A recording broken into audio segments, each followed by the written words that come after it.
so sometimes we can still become iron deficient, and that's what happened to me. And my doctor recommended an iron infusion. It sounds pretty full on. You actually have to go into the hospital, or you go get strapped to an IV anyway.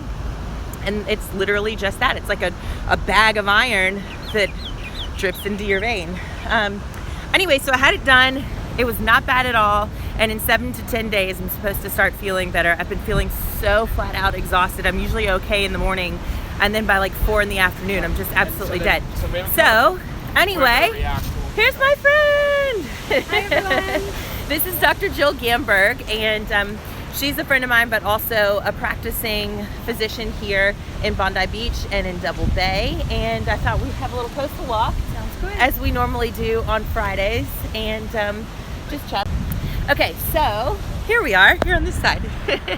Iron deficiency. When does it happen to women in particular? Look, iron deficiency is very common in women because we get periods every month. And so, about 10% of the just females, non-pregnant, can get iron deficient at any time. That certainly goes up when women are pregnant because your iron requirements increase. So it's actually pretty common in pregnant women. Okay, but if you're taking your prenatal vitamin and you think you're eating enough iron, you're reaching your 100% daily value or even more when you're tallying everything up, how can pregnant women in particular still become iron deficient? Well, it depends. So easy things like if you're a vegan or vegetarian, obviously you're not intaking as much iron. And even with your prenatal vitamins, which all definitely should include, have the right amount of iron for you, sometimes you can still get deficient. And that sometimes has to do with your diet, so what you're intaking. And if that doesn't include red meat, then it is higher to get it because unfortunately, red meat has the best absorption. And other things like beans and green veg do get absorbed, but sometimes not enough. Okay, so I know for sure that I've been reaching my 100% daily value, but I was still low, and my prenatal vitamins obviously weren't able to overcome that bit of deficiency that I was having.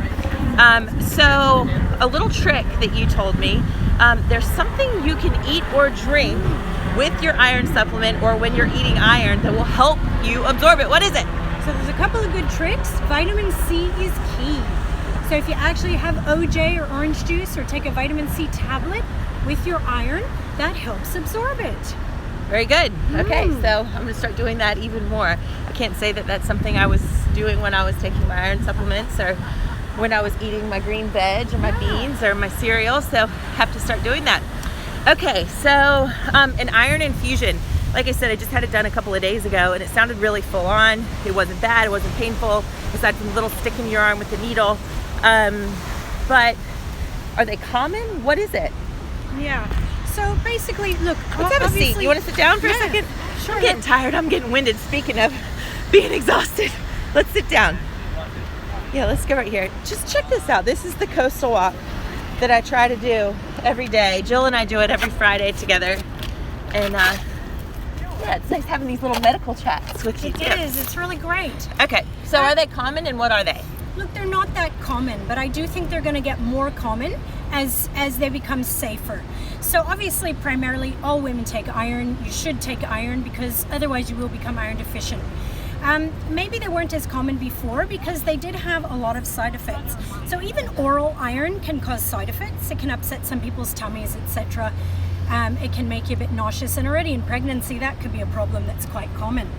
So iron infusions are becoming more popular as they become safer. So more people are being offered that as an alternative. Okay, and the side effects, the biggest one that I was warned about from my OBGYN is if they insert the needle wrong, then you could end up with a big ol' you could have a big ol' stain on your arm, which obviously didn't happen to me, and you don't want that to happen.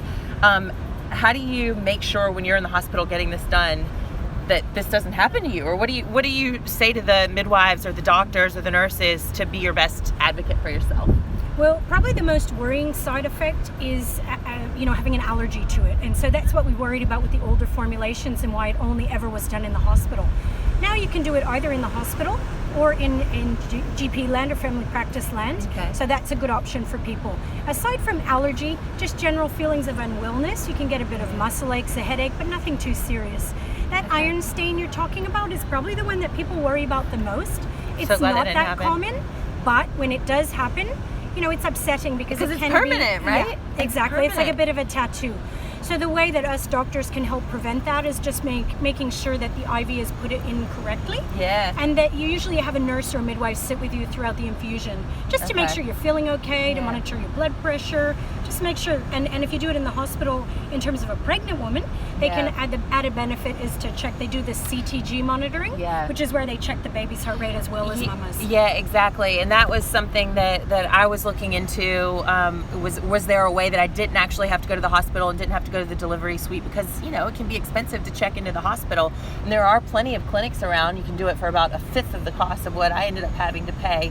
But the catch is that you aren't able to monitor the baby the whole time. And my OBGYN said, Anna, we need to make sure we can check on the baby the whole time. And I said, okay, absolutely. This little guy's priority number one. So that's what we did. And it was super easy. I think I was actually on the drip for 45 minutes, in and out in a little over an hour probably. It really wasn't too bad. And again, in 7 to 10 days, I'm supposed to start feeling a whole heap better, and hopefully that's the case. But for folks who aren't so low that they need an iron infusion, what are some foods that we ought to be eating? Well, the best source of iron, unfortunately or fortunately, depends if you like a steak or not, is red meat. Red meat just has really great absorption. But obviously if you're vegetarian or if you're pescatarian or whatever the vegan, different options, maybe red meat is not on your plate. The best options after that is things like beans, lentils, chickpeas, and plenty of green veg. Like Popeye used to have, lots of spinach. I'm Popeye the Sailor Man. Okay, so the things that I've been dealing with that let me know, all right, I really need to do something about this iron situation. I'd been feeling tired and pretty exhausted, but what pregnant woman doesn't feel tired in their third trimester, right? I had my iron levels tested and they were low, but they weren't dangerously low. And I started on an oral iron supplement, and I was on that for about 3 weeks, and then I ended up crashing. That's when I felt the crash, was afterward.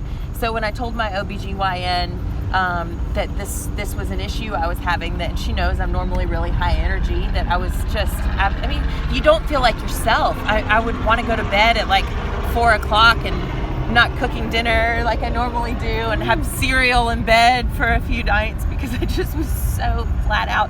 The only thing I can really compare it to is when I was training for marathons and I would do my long run. Like I would go for a 22-mile run, and then by the time you get home, you eat something, you just lay on the couch. You don't want to move. You don't want to move your arms, your legs, your feet. You're just exhausted, and that's the way I was feeling. So she said, let's do this iron infusion, and it did make me a little bit nervous because it sounds, like I said, pretty full on, having to go to the hospital and get an IV and all that, but it really wasn't bad. Is it safe, Jill, Dr. Gamberg, for mom and baby? Look, I think you have to look at it in two ways. We always look at things in medicine in terms of risks and benefits. So if you have a really tired mom who's iron deficient or maybe even anemic, then to me the benefits outweigh the risks. You got to talk about those particulars with your doctor, but I think you always have to weigh up the side effects like we talked about, or the possible complications. But really, if you have a tired mom who can't go to work, who can't function, then to me that's a no-brainer. Yeah, it's just worth doing. Well, I'm so happy that I had it, and I will report back to you guys in about a week and let you know how I'm feeling. Should we give everybody a nice moment of zen again? Absolutely. Because this is what we get to do on our coastal walk all the time, is soak this up, and I want you to be able to do the same. Just take a look.